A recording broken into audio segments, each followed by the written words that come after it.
em sento... Ai. Molt rara mirant cap allà.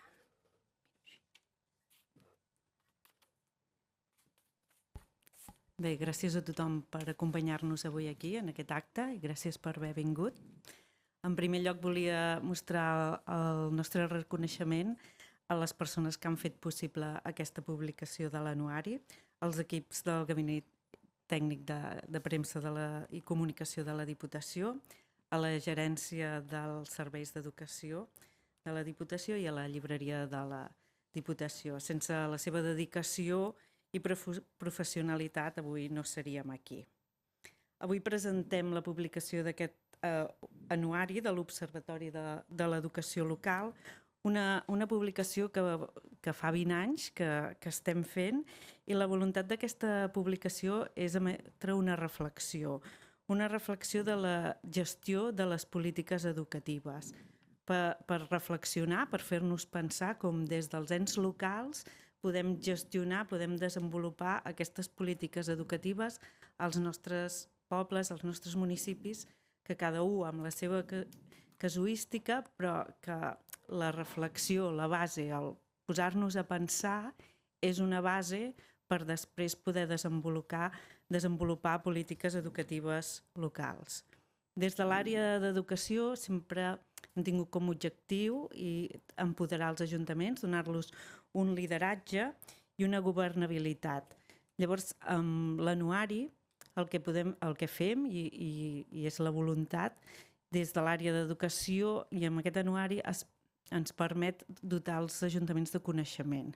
Un coneixement que és la base per poder desenvolupar, per poder planificar, per poder veure les estratègies de què es pot fer en polítiques educatives. Vull dir, les polítiques educatives no han d'anar com seguidament, sinó que s'han de planificar, s'ha de veure, i més en una societat canviant i en una societat complexa com tenim avui en dia. Llavors, gràcies a l'anuari, gràcies a tots els que el feu possible, aquest document de coneixement, això permet dotar els ajuntaments i empoderar-los per poder planificar aquestes polítiques educatives.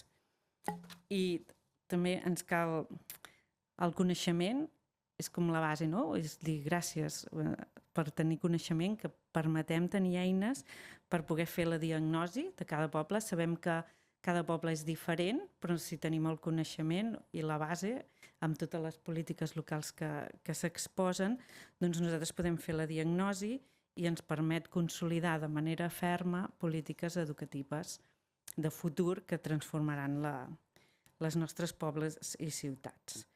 L'anuari que presentem avui dona sentit a aquesta missió de la Diputació, no? De donar suport als ajuntaments, perquè ens ajuda a dibuixar un mapa de tendències, de necessitats del sistema educatiu, des de la mirada local i compartida també amb el sistema educatiu.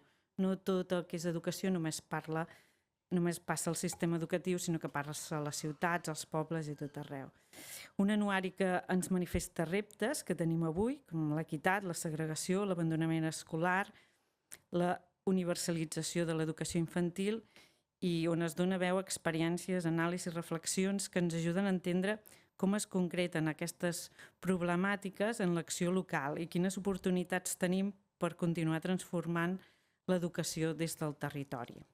Entre altres temes trobem les oficines municipals d'escolarització per lluitar contra la segregació, l'orientació educativa per combatre l'abandonament escolar, el desplegament de polítiques educatives a temps complet, els projectes comunitaris a les escoles municipals de música i centres d'art, els consells municipals d'educació en la construcció de les ciutats educadores, molt important per les nostres ciutats del futur, i la promoció i ús del social i ús del català des de l'educació primària, amb el valor que se li dona i el fet transcendent que tindrà l'ús del català si ho comencem a treballar ja a primària.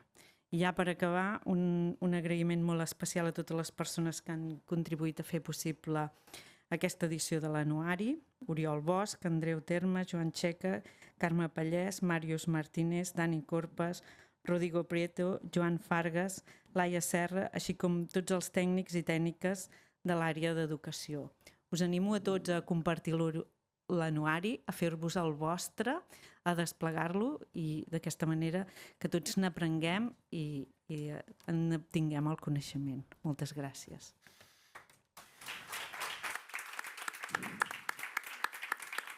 Molt bé. Moltes gràcies, diputada, per aquesta presentació.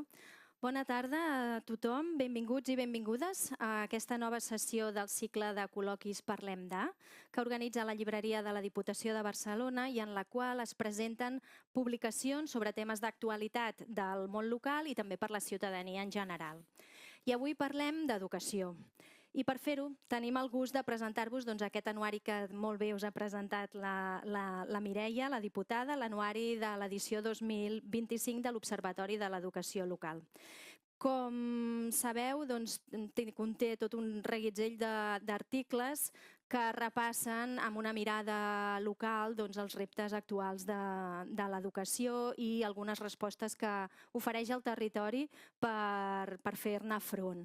Aquests articles que estan fets, la Mireia ja ha fet tota la llista per persones expertes i professionals del món local, amb investigadors, investigadores acadèmiques que ens ofereixen anàlisis i opinions sobre la situació de l'educació i de les polítiques educatives amb una mirada, això sí, i és aquella cosa especial que té el nostre anuari, que és aquesta mirada del món local, aquesta aproximació al món local. Avui centrarem la presentació en dos dels articles que formen part d'aquest anuari i que ens parlen del rol dels municipis en dues grans línies de política educativa. Les polítiques d'educació a temps complet, per una banda, i la planificació i la governança de la formació professional, per una altra. I per fer-ho ens acompanyen Oriol Bosch, coordinador de la Regidoria d'Ensenyament de l'Ajuntament de Martorell i autor de l'article Martorell Educa 360, educació a temps complet com a política d'equitat, i l'Andreu Termes, sociòleg, investigador de l'Institut Metròpoli i autor de l'article El rol dels municipis en la governança de l'FP. Des de la Diputació de Barcelona, i a més com que sou amics, tots els que esteu aquí ho sabeu, que fa molt temps que treballem per impulsar l'educació a temps complet. Aquesta mirada d'educació 360 que entén l'aprenentatge com un procés que té lloc en múltiples espais i temps i que requereix una acció coordinada dels diferents agents del territori. Oriol, molt benvingut i gràcies per acompanyar-nos. A tu et vam demanar que presentessis la vostra experiència municipal d'educació a temps complet, Martorell Educa 360, que a més posa l'accent en l'equitat i en la generació d'oportunitats educatives més enllà de l'horari lectiu. M'agradaria que ens expliquessis com has plantejat el teu article i quines són les idees principals que podríem destacar de la vostra experiència de Martorell. Molt bé. Doncs m'escolta bé? Sí? En primer lloc, us volia agrair la possibilitat d'estar aquí avui i compartir aquest projecte amb vosaltres, també el fet de poder haver participat en aquesta guia de l'Observatori. L'enfocament que he fet bàsicament amb aquesta visió des del món local, des d'una cosa molt pràctica, molt del dia a dia per mi, és reproduir aquesta experiència que hem tingut a Martorell, intentar captar els fets diferencials i recollir-ho breument dintre d'aquest article. Aquesta experiència que hem tingut, que estem duent a terme a Martorell d'educació a temps complet,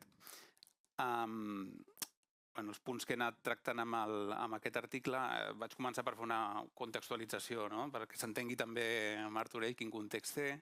També us dono 4 dades, però ens trobem amb una població on a nivell d'indicadors socioeconòmics, per exemple, la renda familiar disponible està per sota la mitjana del Baix Llobregat i per sota la mitjana de Catalunya. A nivell d'estudis tenim dues dades, una que ens diu que tenim el percentatge més alt del Baix Llobregat en població només amb estudis primaris i el més baix amb estudis superiors. A banda d'això, pràcticament un 24% també de població nascuda a l'estranger, amb la qual cosa també tota aquesta diversitat també s'ha de gestionar.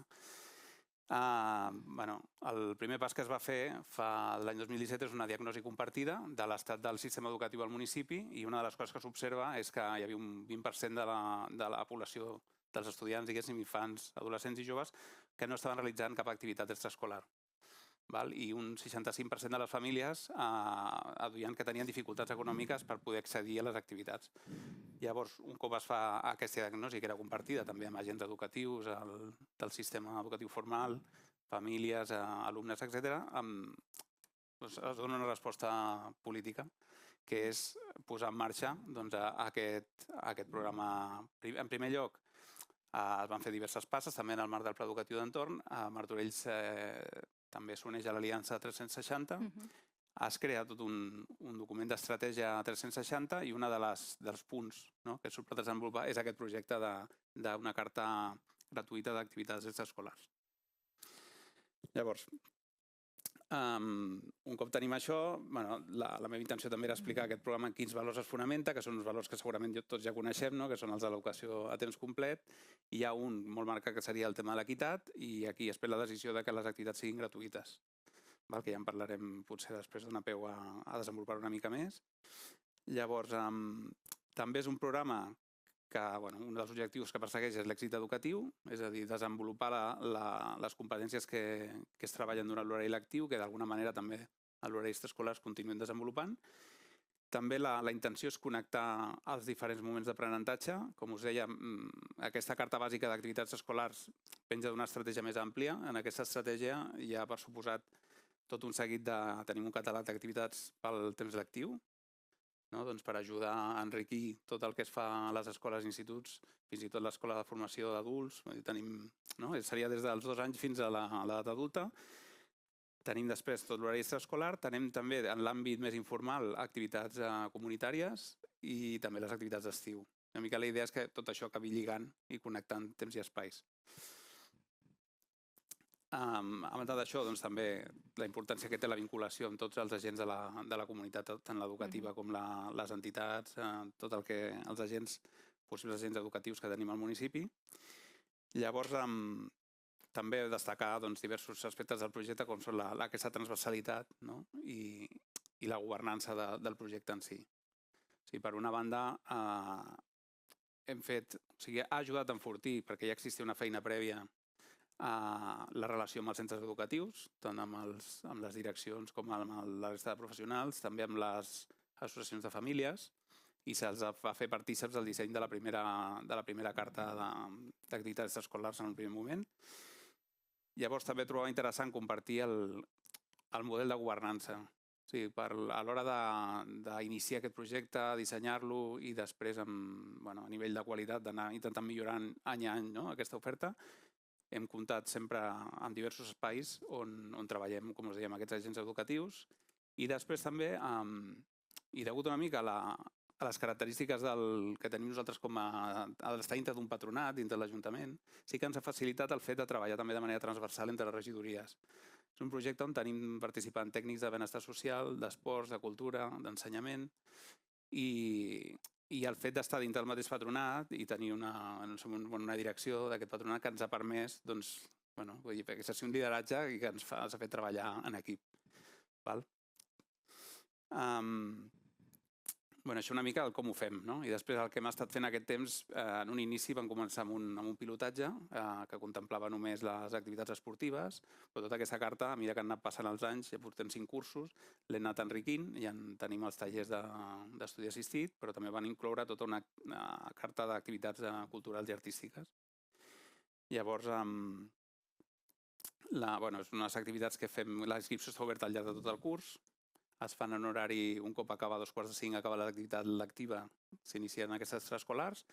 Normalment l'alumne pot fer l'activitat al seu propi centre.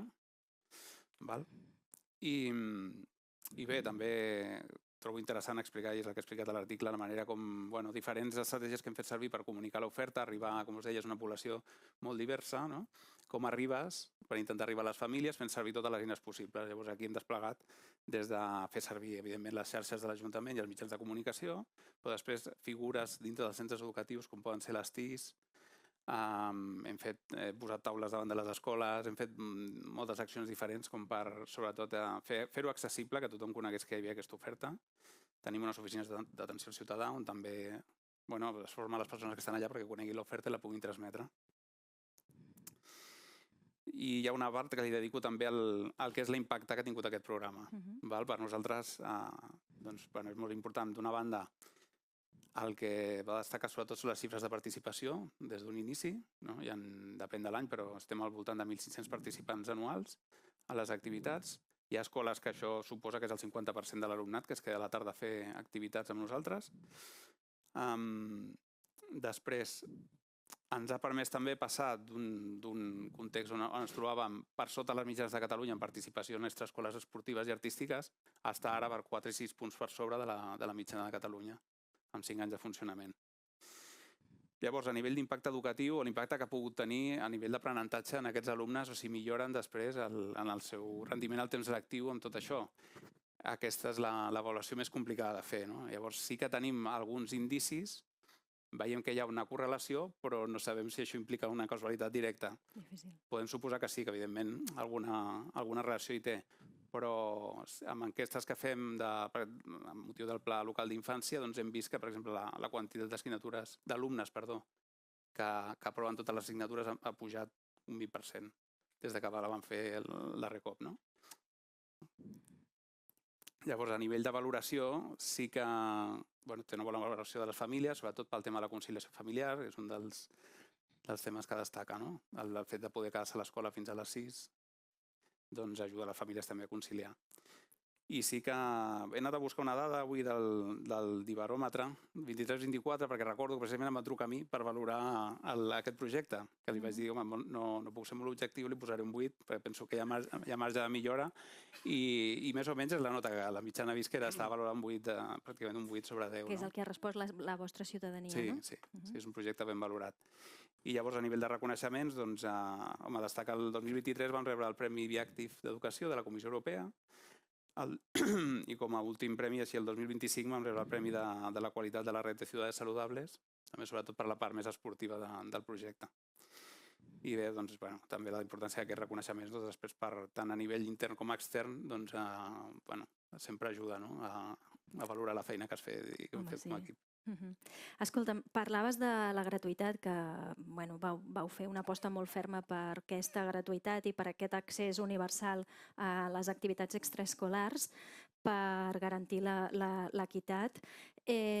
Com es pot garantir aquesta universalitat, però sense perdre, per altra banda, la personalització i l'atenció a les necessitats específiques dels infants i joves i sobretot d'aquells que són més vulnerables?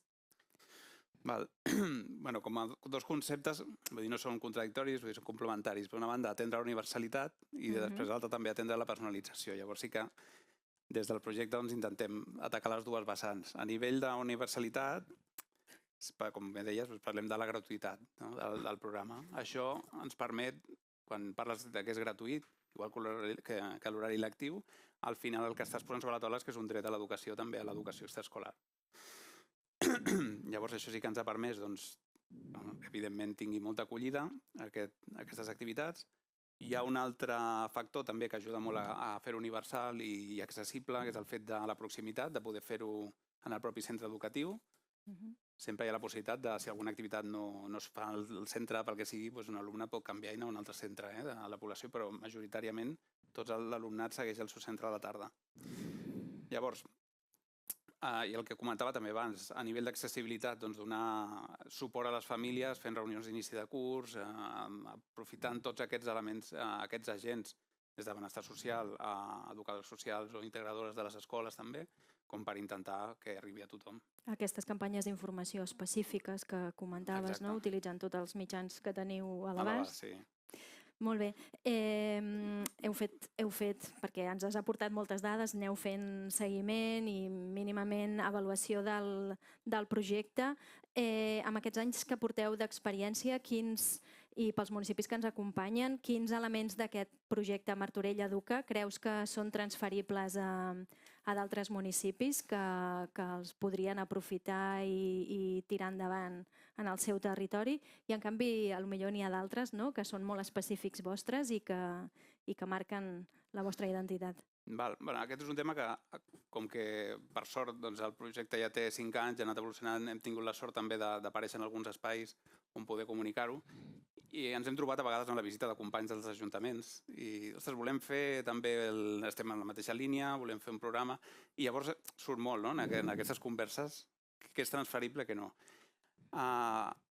Bueno, com a cosa que segur que és transferible, que es pot fer tot arreu, és fer aquesta diagnosi compartida, que us deia, de la situació. I necessària. I necessària, perquè, evidentment, conèixer les necessitats del municipi, no?, i com donar resposta, perquè no serà el mateix Martorell que, no sé, Esplugues, per exemple, no? Llavors, que tinguin aquesta visió d'educació a temps complet, que és com bàsic, però s'ha d'anar treballant, no?, i que també aquest model de governança que comentàvem, no?, de treball on ja es perd la lògica de trencament entre regidories i anem a atacar tot el problema des de diferents angles, però de manera conjunta, no? Això penso que també és transferible. Hi ha la part aquesta de donar aquest accés universal, o donar també, a banda d'això, donar suports específics, no?, que era una part, abans que parlant de personalització, hi ha una part del programa molt important que és el programa de suport a la inclusió. Per tant, és a dir, anem a l'universal, però la part aquesta també personalitzada, de donar els recursos necessaris, fins i tot si cal un recurs intensiu que pot ser tenir un vetllador, a les escolars també ho fem. Jo penso que això és transferible en la mesura que hi hagi un compromís de sostenibilitat d'aquest projecte, sobretot a nivell de buscar recursos, no?, i de tenir-los i de comprometre's, perquè sí que és cert que és un projecte que a nivell tira molt de recursos propis, gairebé un 75% del cost són recursos propis, i llavors sí que comptem amb l'ajuda del Departament d'Educació, en el marc del Pla Educatiu d'Entorn i de la Diputació de Barcelona també. I també el fet que l'Ajuntament tingui aquest paper com de connectar, jo penso que això és l'administració que està més a prop del ciutadà i després la que té la visió dels diferents agents que hi ha al territori. I fer aquest paper de connectar agents, jo penso que sí que això és transferible. És un dels papers més importants de l'Ajuntament, no?, amb aquests projectes. I després, clar, hi ha altres coses que depèn molt del municipi, si tenen o no un pla educatiu consolidat, i altres aspectes que això ja fa més difícil la transferència en alguns casos. Molt bé, doncs moltes gràcies, Oriol. Estem en un context actualment de creixement de l'FP i també de debat sobre la seva planificació territorial. Un debat en el que cada vegada més els ens locals reclamen tenir un paper molt actiu tant en la definició de l'oferta com amb la connexió amb el teixit productiu i educatiu del territori i altres qüestions. A tu, Andreu, et vam demanar justament que fessis una anàlisi del rol dels municipis en la governança de la formació professional. Benvingut, Andreu, i moltes gràcies per compartir aquesta estona amb nosaltres. Et faig la mateixa pregunta que l'Oriol perquè ens facis una mica una passejada pel teu article. Com l'has enfocat i quines creus que són les idees més destacables? En primer lloc, moltes gràcies per convidar-nos, i no és un agraïment retòric, sinó perquè tant el Joan Txeca com jo, que som de l'Institut Metròpoli, els que hem redactat aquest article, creiem fermament que la Diputació és un actor clau per interpretar, traduir molts elements que tal vegada s'han establert consensuadament en la literatura acadèmica, però que no han arribat de manera suficient als ens locals. I la Diputació té aquest rol de bròquer del coneixement i, per tant, per nosaltres participar aquí no és un agraïment retòric, sinó és una oportunitat. Per tant, en primer lloc, gràcies. I en aquest sentit, el nostre article parteix d'una premissa que en gran part ja heu esmentat, però fa una altra passa. Oriol, quan estàveu comentant l'aliança que fèieu en relació a les extraescolars, feia molta referència a l'equitat educativa, que és una cosa en la qual nosaltres estem molt còmodes, ens sentim confortables, però creiem que se li pot donar una altra volta i afegir un altre concepte que és igualment important, si bé sovint menystingut, que és el de justícia especial. D'acord? I és per això que la governança i la planificació i la formació professional creiem que han d'articular aquests dos principis. I és els que, d'alguna manera, guien aquest breu capítol a l'anuari. Llavors, bàsicament, assenyalàvem en aquest capítol 4 cosetes. Per què és important la formació professional? Per què requereix una aproximació territorial específica que d'altres ensenyaments com batxillerat tal vegada no necessiten? I com podem donar-li un gir, un èmfasi territorial a la governança de l'FP per donar més veu també als ens locals, però no només, com ja ho veurem. I Araceli, tu ja començaves esmentant alguns elements claus de la formació professional, que té més que ha crescut en la matrícula, que és central en l'agenda política catalana però europea. Si llegim declaracions, la formació professional es considera central en temes d'equitat socioeducativa, en temes de reducció de l'abandonament escolar prematur, en tema d'inserció laboral, etc. Però justament, i aquesta és una mica el que es podria dir en llenguatge col·loquial, la qüestió de morir d'èxit, i és que la formació professional, paradoxalment, com que té tants objectius complementaris, a vegades hi ha tensions entre aquests. La funció de la reducció de l'abandonament escolar prematur no és la mateixa que la continuïtat entre vies, grau mitjà, grau superior, ni tampoc envers la universitat, ni tampoc la inserció laboral. I aquesta multiplicitat la fa rica, però també complexa de gestionar, governar i planificar. Llavors, aquesta qüestió guia l'article que el Joan Checa i jo fèiem, i dèiem, bé, cal partir de la premissa que, com sabeu, la formació professional té unes característiques molt de naturalesa especialista, 20 famílies, més de 100 graus, que fan que necessàriament la seva distribució territorial sigui molt heterogènia. I no només heterogènia, les anàlisis d'oferta i de mobilitat, que, entre altres coses, des de l'Institut Metropolità hem fet per l'àrea metropolitana, pel Consorci Besòs, per d'altres espais, apunten a algunes dinàmiques que poden ser preocupants. Una centralització fortíssima envers Barcelona i algunes dinàmiques interperifèriques que no sempre s'adeqüen a les fronteres administratives dels serveis territorials existents. Llavors, aquí hi ha un tema.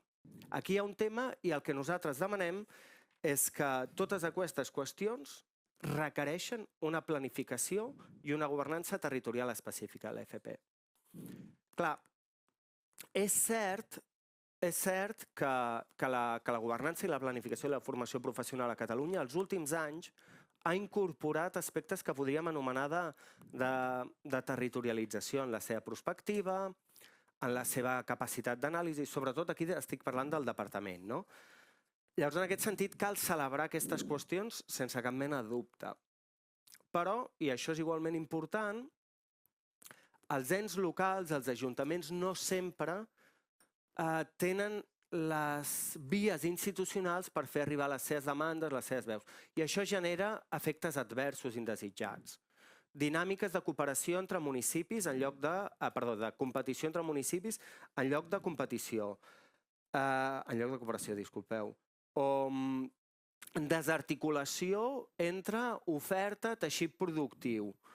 O manca d'anàlisi sistemàtica de la relació entre els fluxos i els patrons de mobilitat i, per tant, l'accessibilitat real de la formació professional als diversos territoris de la província i de Catalunya. Llavors, això és problemàtic. Això és problemàtic perquè, tal com us deia al principi, si bé l'equitat educativa sembla un principi polític, filosòfic, bastant consensuat i estès, la idea de justícia especial no està prou avançada, argumentem el Joan Checa i jo, i creiem que aquesta mancança té efectes negatius, particularment en algun grup particular d'alumnat, que és l'alumnat de fora de la ciutat de Barcelona, sobretot de ciutats perifèriques de classe obrera i baixos recursos, que té, tal com les anàlisis a partir del registre d'alumnat de Catalunya, sabem, doncs, menys capacitat de mobilitat. Llavors, per recapitular una mica, la formació professional, per la seva naturalesa especialista, requereix planificació basada en justícia especial, s'han fet passes però no suficients i aquesta situació és desavantatjosa, sobretot per algun perfil d'alumnat en concret i no d'altres. I llavors, davant d'això, nosaltres, de manera modesta, volem interpel·lar els ajuntaments a que es moguin en aquesta direcció. Però fer-ho des d'una manera que sigui acompanyada, que sigui aprofitant les eines institucionals ja existents que sabem que ja hi són. I fer-ho sense culpabilitzar ni aquells que tenen menys recursos. Llavors, una mica aquesta era la idea de fons que guiava el capítol. Aquesta interpel·lació, posar de relleu la necessitat de la justícia especial en la planificació i governança de l'FP i animar els ajuntaments a fer-ho, sabent que hi ha les eines institucionals, les eines analítiques per fer-ho. Llavors, per aprofundir en alguns dels aspectes que ja ens has apuntat, per anar cap a aquesta governança de l'FP més territorialitzada i més descentralitzada, no? Com ho podem fer, com ho poden fer els municipis i sobretot quins avantatges concrets pot aportar aquesta mirada municipal respecte a models anteriors o inclús encara presents més centralitzats que hem tingut? En primer lloc, cal un canvi cultural en termes d'una governança més col·laborativa i en xarxa entre administracions. I a partir d'aquí el que hem de començar a fer és una anàlisi sistemàtica que s'està fent parcialment però de manera, creiem, insuficient, d'almenys triangulant 4 factors claus. L'estructura de l'oferta, els fluxos de mobilitat, l'estructura del teixit productiu i aquests tres. I a partir d'aquí analitzar l'accessibilitat real de tots els territoris de la província. Llavors això ens hauria de permetre identificar de manera emergent quins són els àmbits adequats de governança i planificació. Llavors en aquest sentit, quan nosaltres parlem de territorialitzar, no vol dir sempre municipalitzar, perquè àrees funcionals integrades. Per exemple, sabem que a l'àrea metropolitana molts serveis territorials, moltes comarques, estan de facto integrats a la ciutat de Barcelona. Però també sabem que entre altres serveis territorials, per exemple, que Vic i Manlleu estan pràcticament integrats també com una àrea funcional única. Amb això vull dir que territorialitzar no vol dir sempre municipalitzar, sinó vol dir estar atent a quines són les dinàmiques reals, factuals, de mobilitat per identificar les àrees funcionals que requereixen atenció especial per part de l'administració. Llavors, aquesta és la primera passa.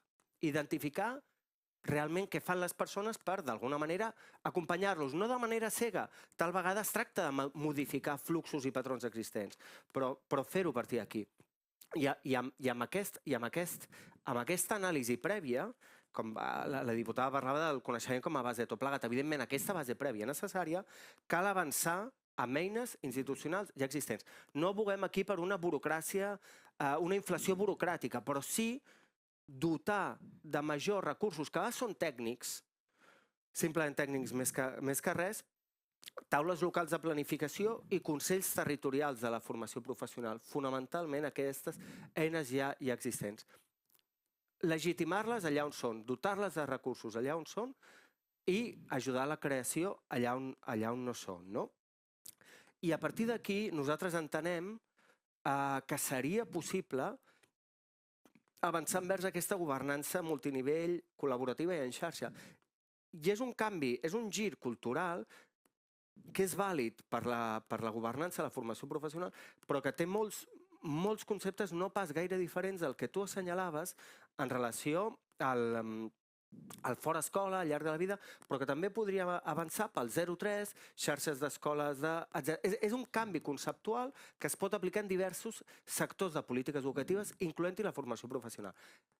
Amb la salvaguarda que la formació professional, per les característiques d'especialitat que té, requereix, això sí, aquesta mirada territorial. Llavors és aquesta combinació d'aspectes. I en aquest sentit el capítol fa dues coses. Interpel·la els ajuntaments i alhora els intenta animar a utilitzar les eines institucionals ja existents i també el suport de la Diputació. Parleu en l'article, i també ens ho has comentat aquí, sobre aquestes diverses funcions de l'FP, del seu impacte o de la seva contribució a l'equitat, a la reducció de l'abandonament escolar prematur i promoció de trajectòries educatives i a la reducció de l'atur també, i aquestes tensions que provoquen aquests diversos objectius o aquestes diverses funcions. Com poden intervenir llavors aquí els ajuntaments per contribuir a reduir aquestes tensions que dibuixaves o a gestionar-les, perquè potser no es poden reduir sinó gestionar-les, i sobretot que això no ens porti a un increment de desigualtats socials o territorials? No, clarament aquesta és una pregunta clau i seria seria deshonest si és que la solució és fàcil o hi ha una fórmula o hi ha un algoritme que ho resol. Les característiques de les tensions és que es gestionen, es naveguen, es surfegen, però no es resolen. Llavors, en primer lloc, aquesta honestedat política a l'hora d'afrontar aquesta qüestió. En segon lloc, l'accés a l'ensenyament secundari i a la postobligatòria, tal vegada només com el 0-3 i potser com l'accés al fora escola, és un fenomen educatiu on les desigualtats espacials i territorials són més accentuades. Si, com bé sabeu, l'índex socioeconòmic territorial avalua una sèrie de factors claus en termes educatius, un dels quals és, i ho està mirant abans de venir cap aquí, l'accés als ensenyaments secundaris postobligatoris i els que abandonen i els que no abandonen. La diferència entre els barris que tenen... Hi ha barris de Catalunya que tenen un 5% un 5% de la població que arriba als secundaris postobligatoris, estem parlant de la Font de la Pólvora a Girona, estem parlant de seccions de Salt, estem parlant de barris de Badalona, Santa Coloma, de l'Hospitalet, d'altres, no cal fer una llista, comparat amb més d'un 60% en alguns barris de Sarrià, les Corts o Sant Cugat. Amb aquesta disparitat territorial, el que és absurd és pretendre no incorporar la visió territorial a l'hora de donar una sortida. Però no només això, sinó també el que nosaltres volem posar èmfasis és que els patrons de la mobilitat també són molt diferents. Dit d'una altra manera, la capacitat que tenen, sobretot estem parlant aquí de 16-18 anys, aquí grau mitjà, la capacitat real que té de mobilitat de l'alumnat és molt diferent segons classes socials. I això té a veure amb qüestions materials, però també amb qüestions de subjectivitats i identitats. Cal planificar, cal governar amb base a això, i les tensions s'han de resoldre amb això. I cal fer-ho amb un equilibri molt fràgil entre tenir en compte aquestes situacions i intentar evitar una formació professional a dues velocitats. Com deia, seria deshonest pensar que la solució és fàcil, però cal incorporar aquest debat. I encara pitjor, i si no la incorporem, s'està resolent de manera implícita. I s'està resolent de manera implícita quan hi ha alguns ajuntaments i serveis territorials que avancen molt més que altres, que tiren en els seus hubs i d'altres que no. I per tant, si no abordem col·lectivament, en xarxa, cooperativament, des dels ens locals, però acompanyats per actors supralocals, una planificació i governança de l'FP en clau territorialitzada local-supralocal, les desigualtats territorials no faran sinó augmentar. Aquest és un dels riscos, no? Aquestes diferents capacitats dels ens locals o dels municipis i que, com tu deies, no es pot estigmatitzar ni negativitzar, no? I com també administracions supralocals podem justament acompanyar a pujar al tren. Si el públic té alguna pregunta o alguna aportació, doncs ara és el moment de que aixequeu les mans i molt gustosament us passarem un micro si voleu participar o fer alguna aportació al que ja ens han comentat els nostres autors.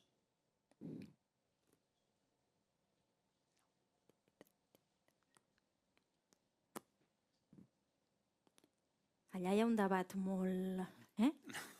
El voleu compartir, no?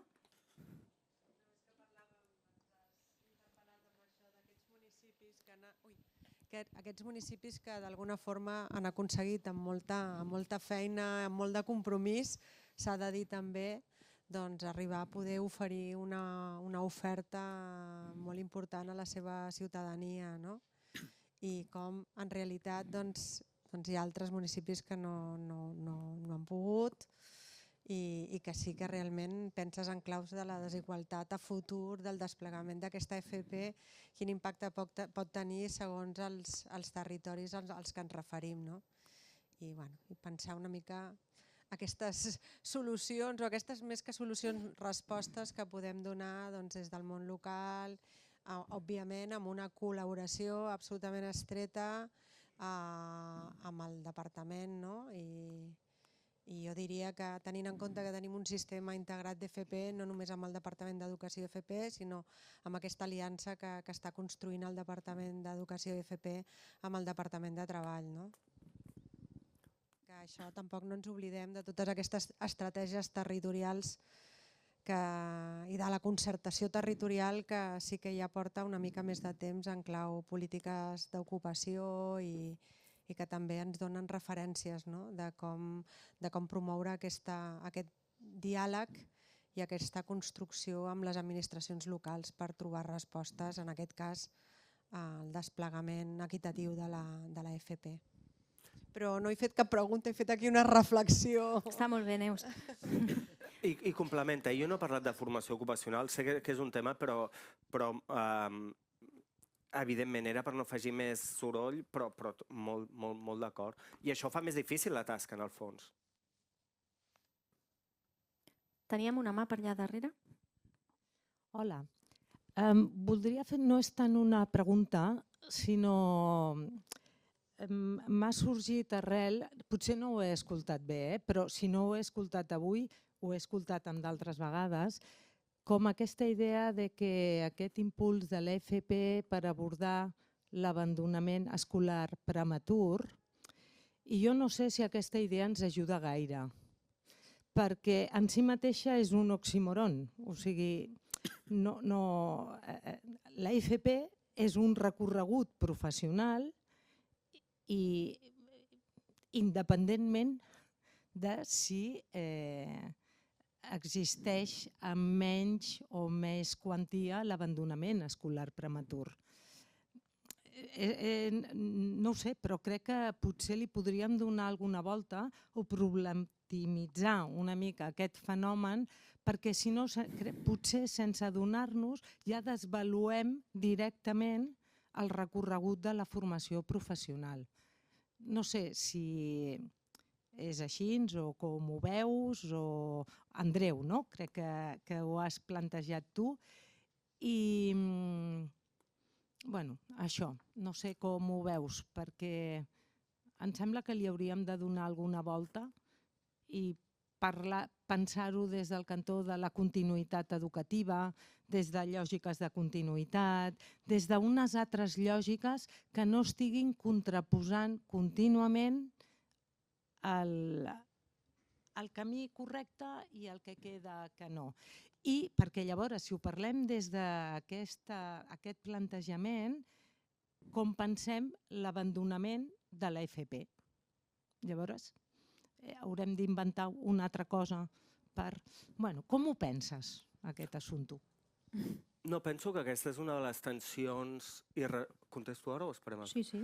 És una de les tensions irresoltes de la formació professional, que com a tal no existeix una resposta, des de la nostra perspectiva, penso que parlo en nom del Joan Txeca i meu, una resposta en termes absoluts o substantius, sinó que és relativa al context temporal, històric i especial que es dona això.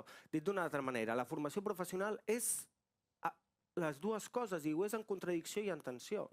És una via que redueix l'abandonament escolar prematur, no oxímoron, sinó per definició, perquè qui té un títol de grau mitjà o grau superior no es considera que té abandonament escolar prematur si té menys de 24 anys. Per tant, per definició. Però també és una via de continuïtat acadèmica que pot arribar a la universitat o pot acabar en un grau superior. I també és una via professionalista en si, que permet la inserció laboral. I sabem que les dades d'inserció laboral, l'enquesta de població activa, ens diu que té èxit. O les enquestes que fa a Barcelona Formació Professional ens diuen que l'èxit, amb la Cambra de Comerç ens diuen que hi ha un èxit. Per tant, són les coses, les tres coses, i ho és en contradicció, i hem d'optar per una i una altra, des de la nostra perspectiva, com que aquest és un debat, creiem, irresolt i que molt normatiu al cap i a la fi, que és millor, bé, doncs, segons el context, cal apostar per una cosa o una altra. I també no només el context, sinó és diferent un grau mitjà que un grau superior, que una formació ocupacional. Per tant, cal filar molt més prim i aquests grans debats descontextualitzats de temps, territori i nivell no són productius des de la perspectiva ni acadèmica ni política, crec jo. Per tant, filem més prim i la resposta és tan contundent com potser insatisfactòria, que és depèn.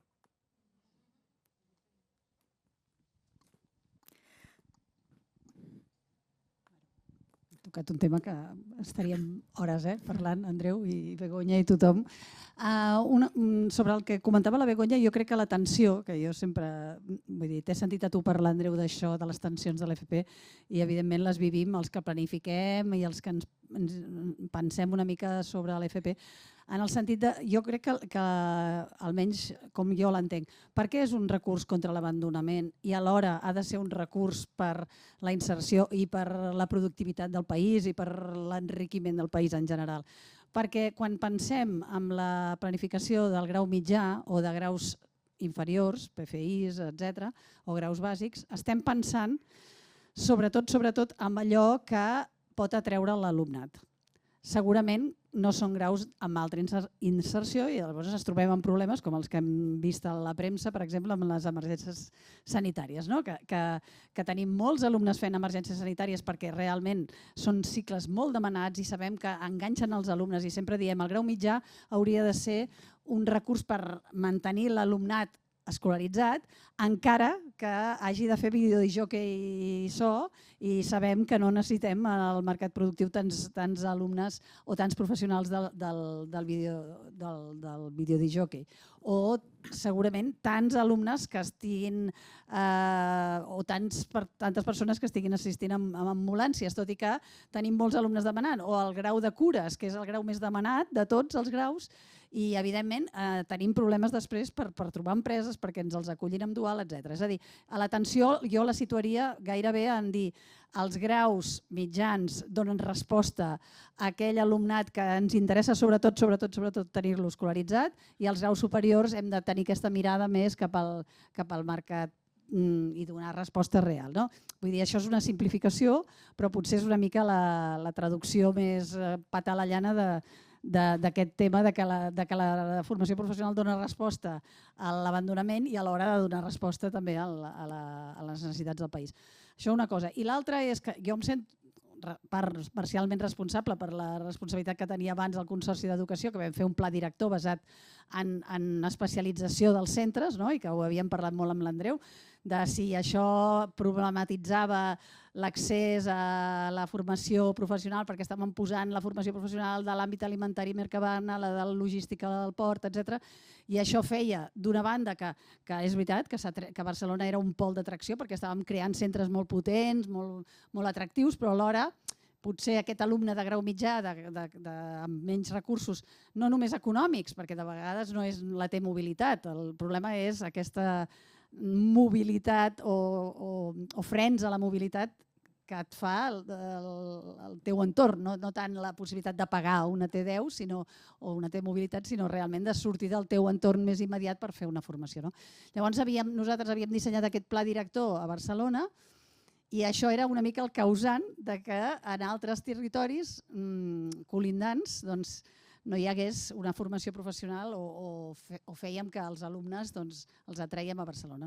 Llavors dèiem, no només es pot planificar de manera especialitzada, l'FP a Barcelona potser s'ho pot permetre, però en altres territoris ha d'haver una FP amb un centre que sigui variat i que doni respostes a diferents famílies, etc.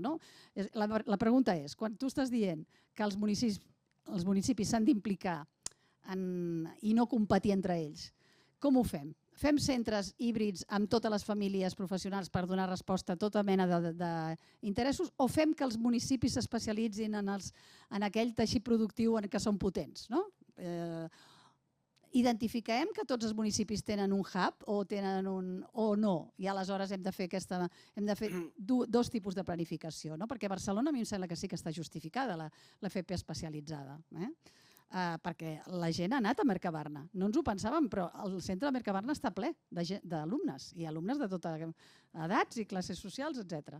Per tant, jo et volia preguntar un exemple més clar de què penses quan dius que hem de planificar d'aquesta manera amb els ajuntaments al darrere, empenyent, demanant, etc., però sense competir entre ells o sense competir amb Barcelona.